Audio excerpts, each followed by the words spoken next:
Bonjour Benjamin, bonjour à tout le monde. Nous vous accueillons pour une conférence qui va se tenir sur le thème du vrai du faux, avec l'envers du décor des revendications cyber que vous allez nous révéler par un retour sur un an de cyberattaques et de fuite d'informations. J'ai tout bon ? C'est tout ça Benjamin. Eh bien écoutez Clément, je vous laisse la parole, 30 minutes de conférence et ensuite nous nous retrouverons sur scène. Bonne conférence à tous. Merci et c'est parti, on démarre. Petit disclaimer très rapide, les salam alek usuels. Et surtout, je m'excuse ou je m'excuse pas parce qu'une fois de plus, la présentation sera pas du tout conventionnelle, mais ça, vous commencez à avoir l'habitude. Si vous voulez ensuite les slides, elles sont totalement open, donc il faudra juste me les demander et vous les aurez.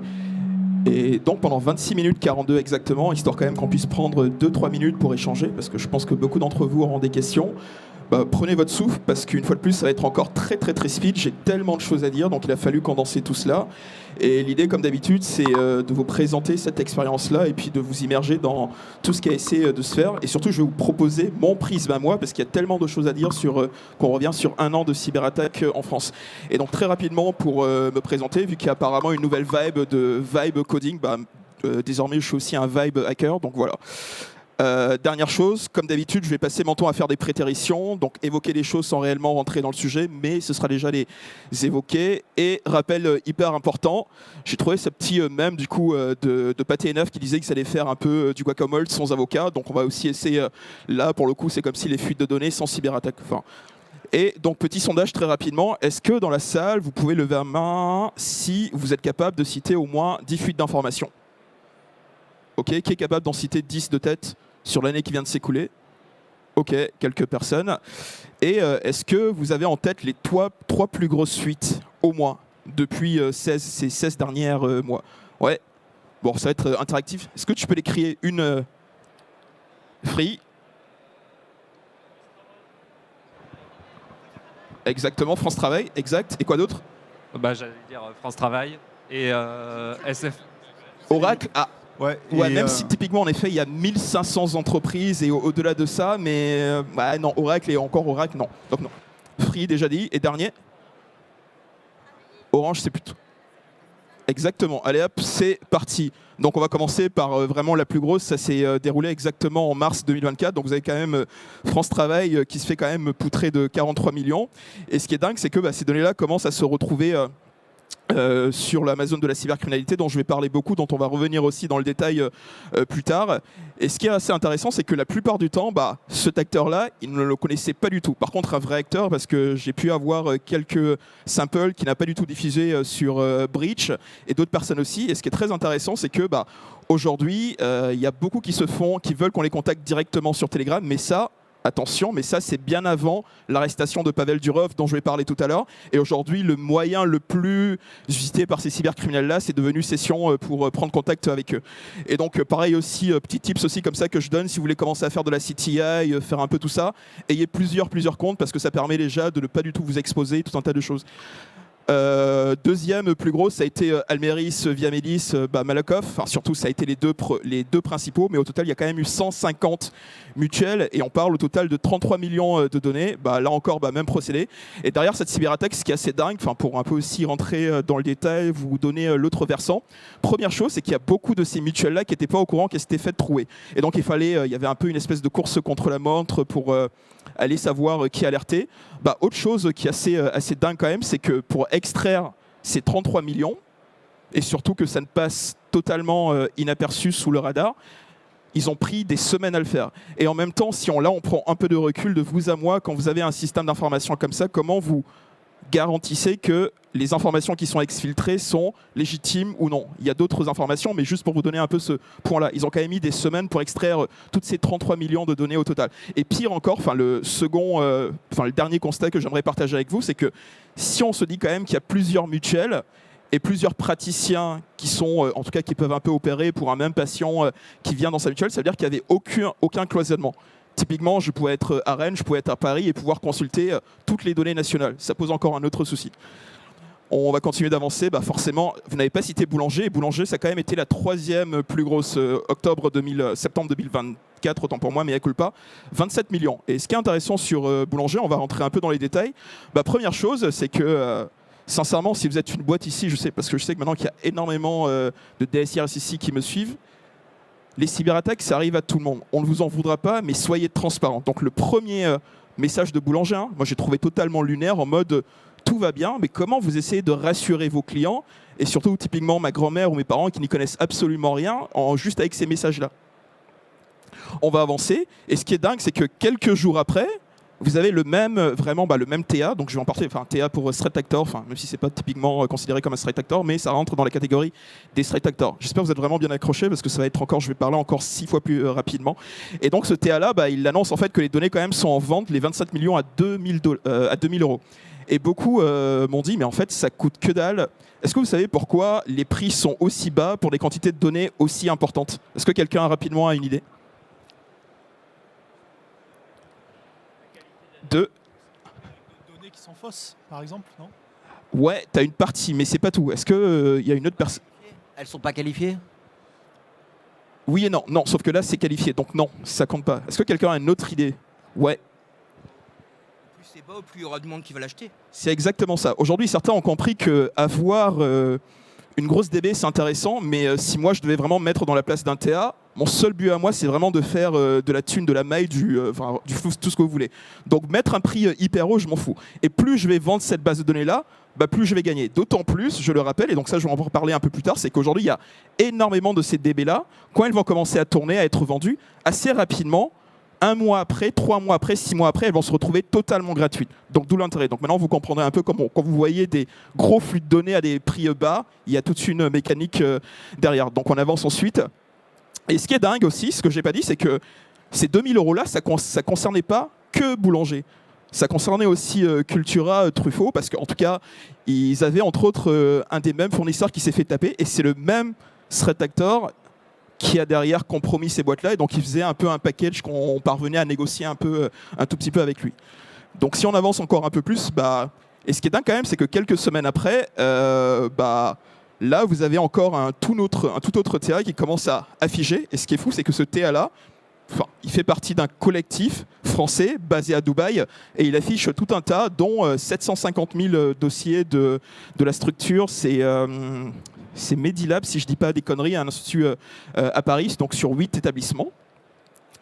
Et le collectif cybercriminel, comme je le dis, il commence vraiment à revendiquer ça. Et ce qui est intéressant, c'est que quand on apprend un peu plus à creuser derrière, la personne qui a lancé ça, lui il est actuellement à Dubaï, donc il vivait vraiment sa meilleure vie, mais il avait un peu envie de foutre la merde en France. Donc je vous rappelle, donc là on est vraiment en plein dans le dernier trimestre 2024, vous avez de plus en plus de cyberattaques, ça tire de partout, et beaucoup de personnes aussi veulent un peu s'approprier, s'arroger certaines cyberattaques, et certains aussi veulent avoir la lumière sur eux. Donc gardez ça en tête, hyper intéressant.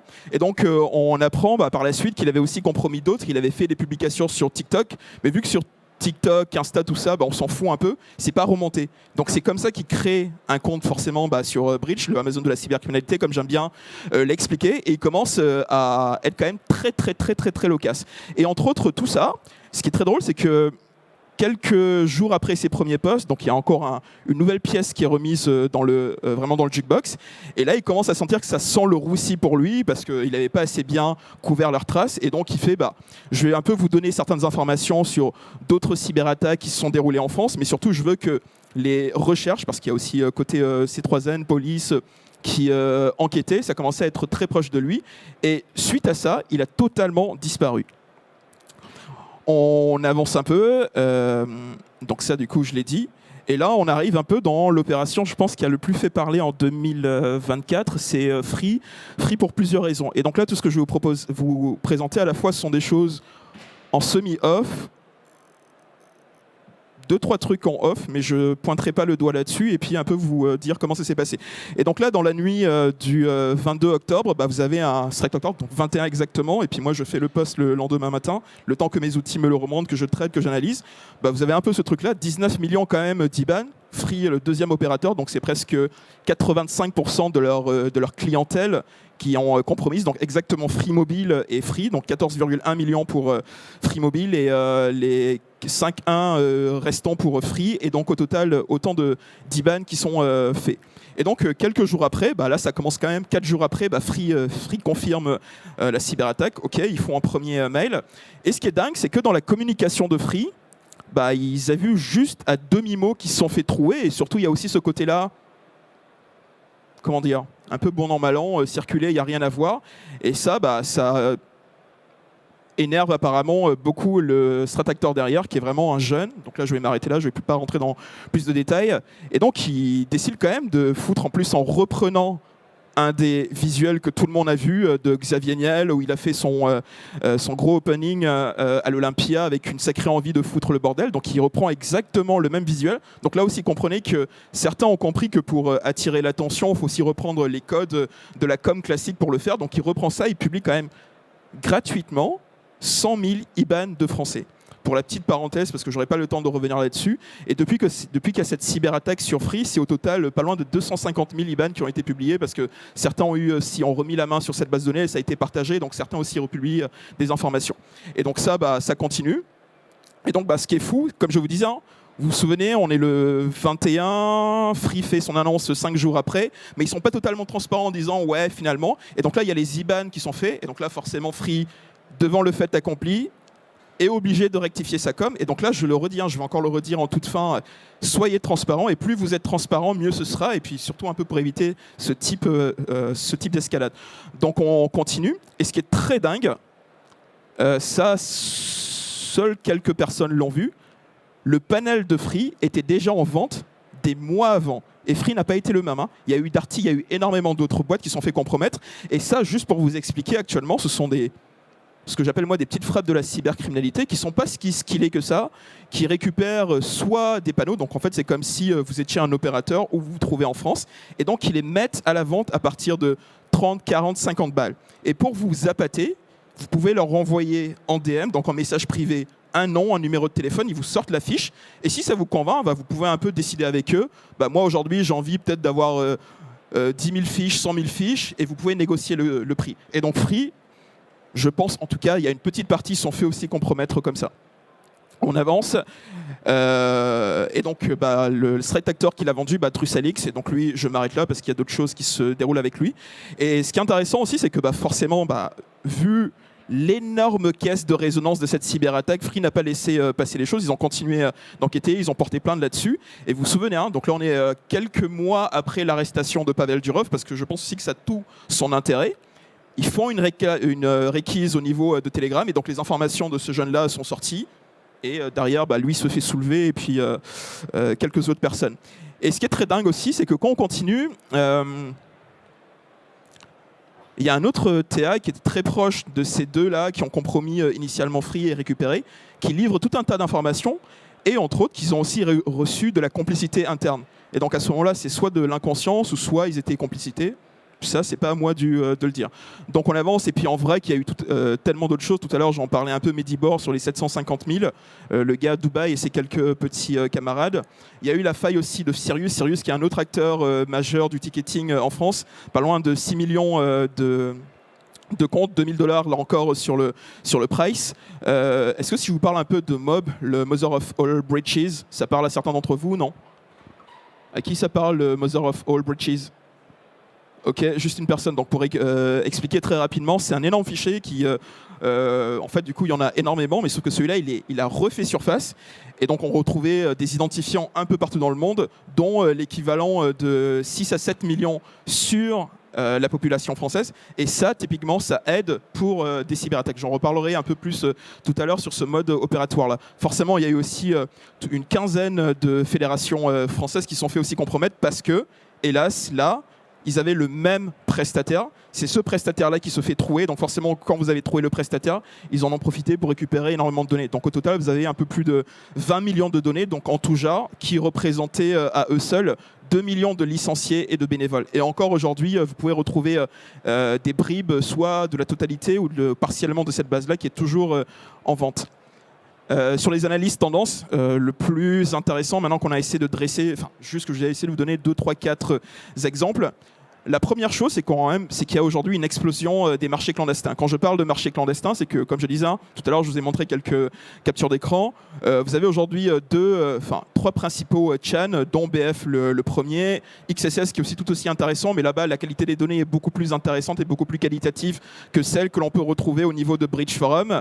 Autre chose aussi, tout à l'heure, j'en parlais, le prix. Donc, plus aussi les données vont être fraîches, plus ça va pas être du recel, plus la quantité va être indexée et plus le prix va totalement varier entre ça. Pareil aussi sur les forfaits. Donc aujourd'hui, vous avez des gars, surtout sur Telegram, qui vont vous dire moi, comme j'expliquais tout à l'heure, je peux te mettre à disposition le kit de phishing parfait, ou en tout cas l'accès à ce panel-là. Combien tu es prêt à payer? Ils annoncent un peu leur prix, mais il y a toujours possibilité derrière de rentrer en contact, voire même d'échanger des bons procédés. Sur une infiltration que j'ai faite sur un groupe l'année dernière, il y avait à un moment donné, je l'ai convaincu que j'avais des accès assez intéressants, et en lui disant toi t'as quoi qu'accès, donc il a listé quand même des accès assez ouf. Et ça, pour la toute petite fin, il y a une petite surprise tout à l'heure.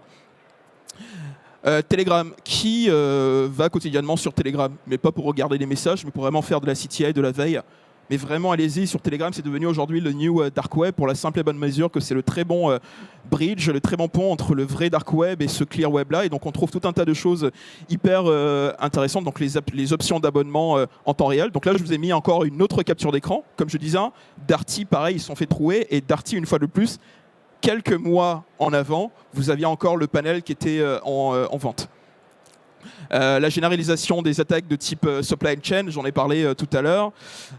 Les données, faut que je trace. Les données monnayées sur le Amazon. Donc aujourd'hui, on estime, vous commencez à comprendre de mieux en mieux que le prix moyen, il va osciller entre 50 centimes et jusqu'à 2 € maximum. Et donc aujourd'hui, quand vous avez aussi des grosses bases, à moins que ce soit quand même des bases hyper critiques, elles vont très rarement dépasser du 10 000, du 15 000. Autre chose que j'aimerais un peu partager avec vous, beaucoup de ces cyber nouveaux, ce que j'appelle moi les nouveaux cybercriminels, ont compris que faire du ransomware, parfois ça demandait un peu de skills, ça demandait des infras, ça demandait toute une organisation, alors que les fuites de données, c'est le plus intéressant. Je rentre dans ton entreprise, je t'ai compromis soit par des infostealers, par des logs, ça aussi j'en parle tout à l'heure, je récupère les données que j'ai envie, derrière je les mets à la vente. Par la même occasion aussi, je te contacte. Si tu es prêt à négocier, ok, je la retire, tu me donnes la thune. Si tu n'es pas prêt à négocier, je commence un peu à la vendre. Ça aussi, il faut un peu le comprendre. Ce qui fait que ça change totalement la donne jusqu'encore 2022, tout début 2023, où il y avait quand même beaucoup... je me comprends aussi dans cette évolution-là. Il y avait beaucoup de ransomware. Aujourd'hui, on switch quand même beaucoup plus sur de la fuite d'informations, sur du data leak. Autre chose aussi sur feu vert. Et sur feu vert, autre point intéressant, qui a entendu parler de la cyberattaque sur feu vert? Sur feu vert, je ne sais pas si vous l'avez suivi, sauf que ça... il y a un truc qui une couille dans le pâté. Bon, tant pis, je reviendrai. Donc les infostealers, j'en parlais. Le cas de SFR, assez intéressant, même si SFR a subi plusieurs cyberattaques. Mais cette première cyberattaque-là, elle en dit beaucoup. Donc le mode de compromission au niveau des dessous, vous avez encore un autre cybercriminel français, en tout cas qui s'est autoproclamé français, en disant la manière dont il a accédé à ces données-là, c'est qu'il a compromis un technicien SFR. Et ce technicien SFR, il s'est tout simplement fait compromettre parce qu'il a eu un infostealer. Et donc les infostealers ont retrouvé le log. D'ailleurs, j'ai retrouvé plusieurs logs de lignes. Donc la plupart du temps, un log, ça se représente sous la forme email, ID, mot de passe et URL s'il y en a un. Et derrière, ils sont revendus dans des combo listes. Et là, je vous ai mis un exemple. Et donc, par exemple, typiquement, aujourd'hui, des combo listes comme ça, vous en trouvez des milliers. Donc, il y a tout un processus pour aller les parser. Donc, en moyenne, du 49 $ si vous voulez avoir accès au mois, ou alors si vous voulez avoir un accès permanent. Donc, vous avez vraiment des combo listes hyper de première qualité. Et le pire que j'ai vu, c'est une machine, en fait, un serveur qui collectait en live. Donc là, vous voyez un peu en live arriver les machines qui faisaient compromettre là-dessus. Et donc l'extraction des 50 000, l'autre point, les deux autres points que j'aimerais un peu partager avec vous parce que je les trouve assez dingue, c'est que pour exfiltrer les données, c'était vraiment des outils classiques, soit pour faire de l'exfiltre, ou soit pour faire du scrapping, ou soit des outils qu'on utilise de manière générale dans du pentesting. Et le truc totalement dingue derrière ce TA-là qui a compromis SFR, plus de 25 ans peut-être dans une boîte de la place française. Ça laisse penser à quelques autres affaires. Si certains suivent vraiment l'actualité, je n'entrerai pas plus dans les détails. Et quelques semaines après, vous retrouvez cette fois-ci SFR 3,6 millions de comptes. Mais c'est pas tout, on continue. On parle un peu là de credential stuffing. Credential stuffing, assez intéressant parce qu'on va parler de 2-3 cas, dont celui de EDF, de Carrefour, pour ceux qui ont suivi. Le credential stuffing, tout le monde voit comment ça fonctionne? Oui, non? Est-ce que j'explique? Oui, ok, donc j'avance. Et donc, ce qui est très intéressant côté credential stuffing est sur ces deux affaires-là, qui sont totalement fausses. Donc, d'où l'intérêt aussi de vous parler de ça, c'est que côté entreprise, ils ont, heureusement, ces équipes-là avaient en place de très bonnes équipes et surtout de très bonnes règles de détection. Chose qui n'était pas le cas pour France Travail, mais bon, ça c'est un autre truc.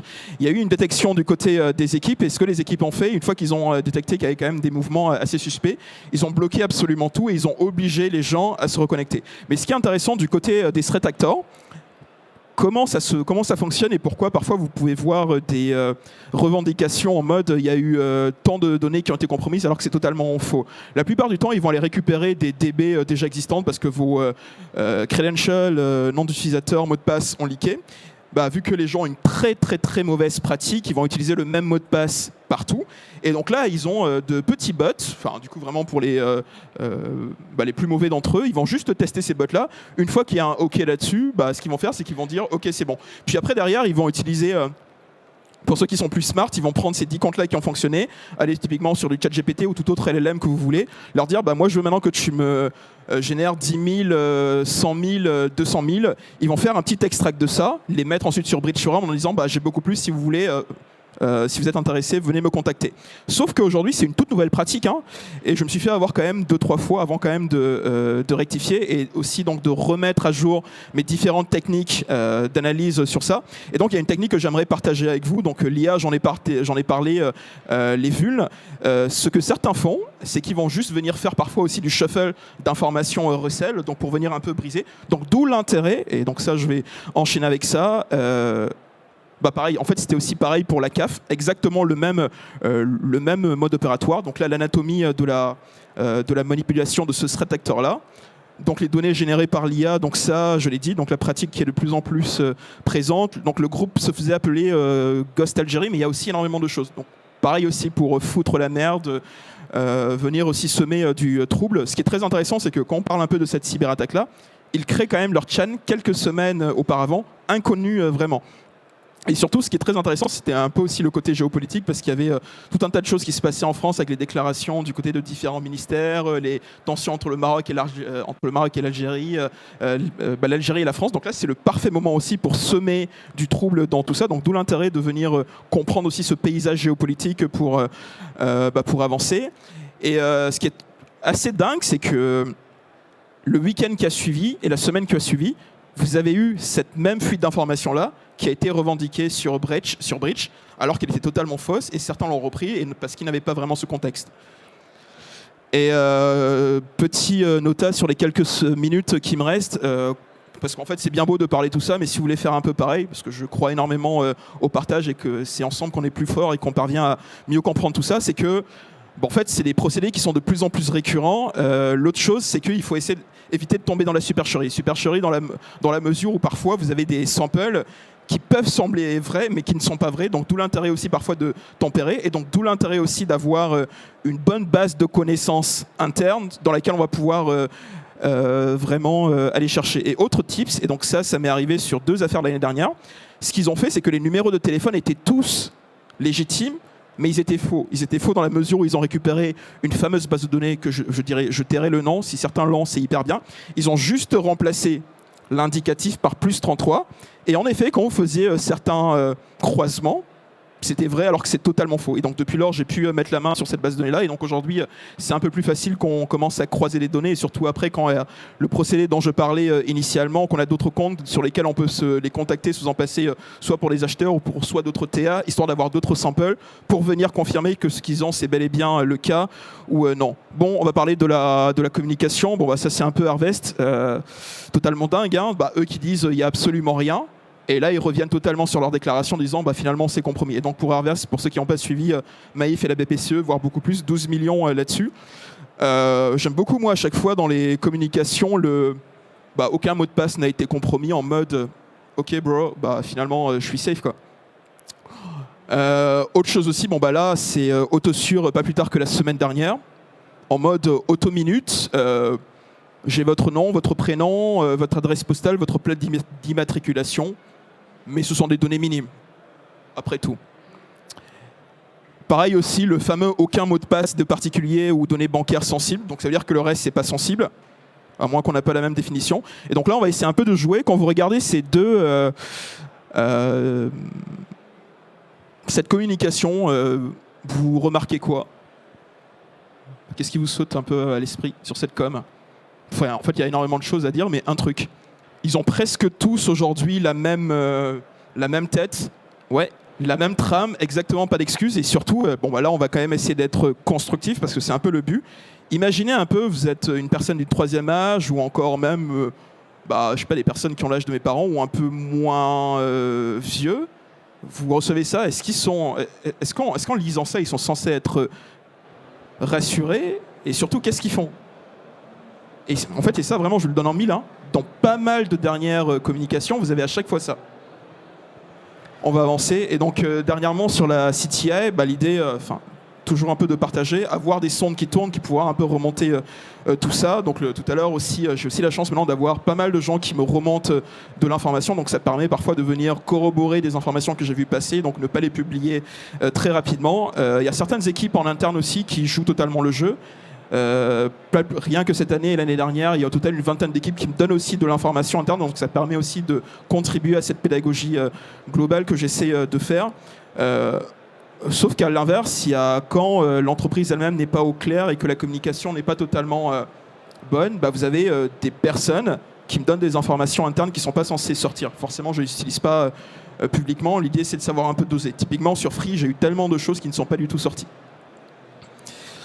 L'arrestation de Pavel Durov, parce que ça je peux pas du tout ne pas en parler. Pavel Durov, ce qui est très intense, tout le monde a suivi l'épisode de Pavel Durov.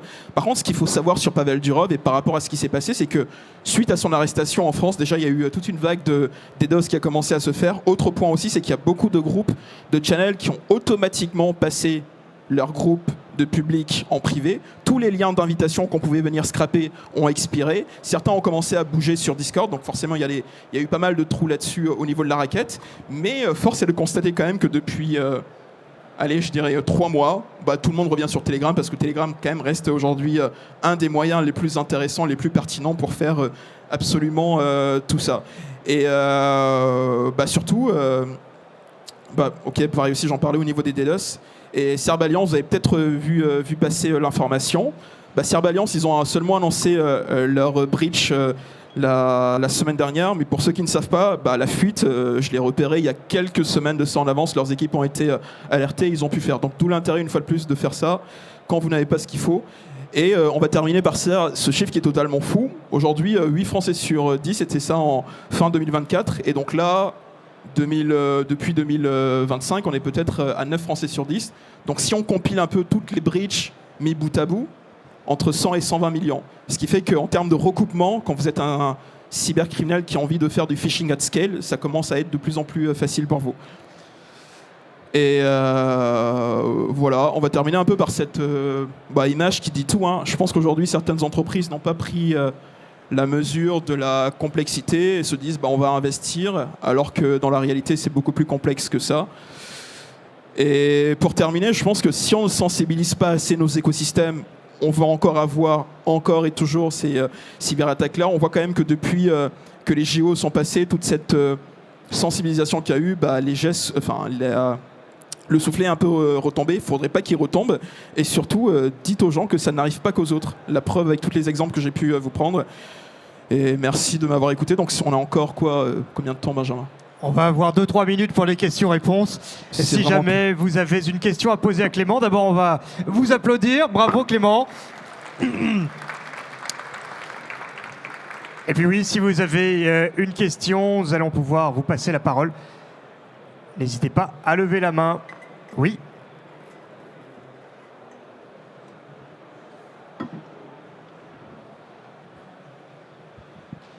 Bonjour, Henri Caudron du Clusif.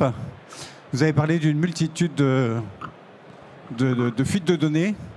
On a pour habitude en sensibilisation d'emmener nos utilisateurs vers Avai Binpon. Est-ce que ce site est mis à jour avec ces multitudes de fuites de données? Et là, sur vraiment l'aspect francophone et français, je dirais que sur Avai Binpon, on en trouve peut-être 50%. Il y a énormément de choses qui ne sont pas indexées. Et Avai Binpon, ce qu'il va dire, c'est juste est-ce que le mail a été retrouvé dans une base de données passée. Et Avai Binpon, donc ce que Trojan fait, un travail qui est juste exceptionnel, c'est qu'il va quand même indexer des fuites de données depuis minimum 2013 jusqu'à présent. Et donc c'est juste partiel. Donc Avai Binpon, ça aide, mais pas totalement. On va pouvoir prendre une deuxième et dernière question, et puis ensuite, je vous laisserai voir avec Clément. Bonjour, Karine Usan, Cyberkeep Cool. On dit toujours qu'il ne faut pas payer les rançons, que ce soit pour les data leaks ou ransomware. Est-ce que vous pouvez nous donner une idée de ceux qui payent par rapport à ceux qui ne payent pas, et ensuite ceux qui se font re-rançonner s'ils ont payé ou pas? Est-ce que vous pouvez nous donner une idée des proportions? Par rapport au ransomware pur et dur ou par rapport sur les ransomware, les exemples que j'ai, j'en ai quelques-uns en France, mais forcément je peux pas en parler. On est en France, mais en Afrique j'en ai pas mal, dont 3 énormes boîtes. Il y en a une qui s'est fait pouner en 2021, mi-2023, autant pour moi. Elle a payé une première fois parce qu'elle ne voulait pas du tout que les gens sachent qu'elle s'était fait compromettre. Sauf qu'exactement 7 mois après, les mêmes sont revenus, leur redemander encore de l'argent, ils n'ont pas voulu payer et donc ils ont été affichés. Donc forcément aujourd'hui, c'est pas pour rien si on dit qu'il ne faut jamais payer la rançon, mais je peux vous promettre que lorsque vous êtes une PME, une TPE, voire même beaucoup plus dans ces eaux-là, une collectivité territoriale, même si les collectivités territoriales c'est un peu différent aussi, mais que vous n'avez aucune sauvegarde et que c'est tout votre business, ce sont des familles qui en dépendent. Parfois même, je connais certaines assurances qui vont commencer à entamer ce processus-là pour négocier, histoire de faire payer, de faire descendre au maximum cette rançon-là, mais par-dessus tout cela, d'avoir la certitude que la clé de déchiffrement qu'ils vont recevoir est bel et bien la bonne. Et pareil aussi, dans le processus de négociation, il y a un autre aspect qui est très important, de savoir comment ils ont fait pour compromettre la cible, histoire de venir patcher ça lors de la reconstitution. Merci Clément. Nous allons hélas devoir poursuivre les questions-réponses que vous auriez auprès de lui en dehors de notre scène. Nous vous retrouverons sur ces 2 prochains jours ici au Tech Lab. Merci encore de votre venue, cher public.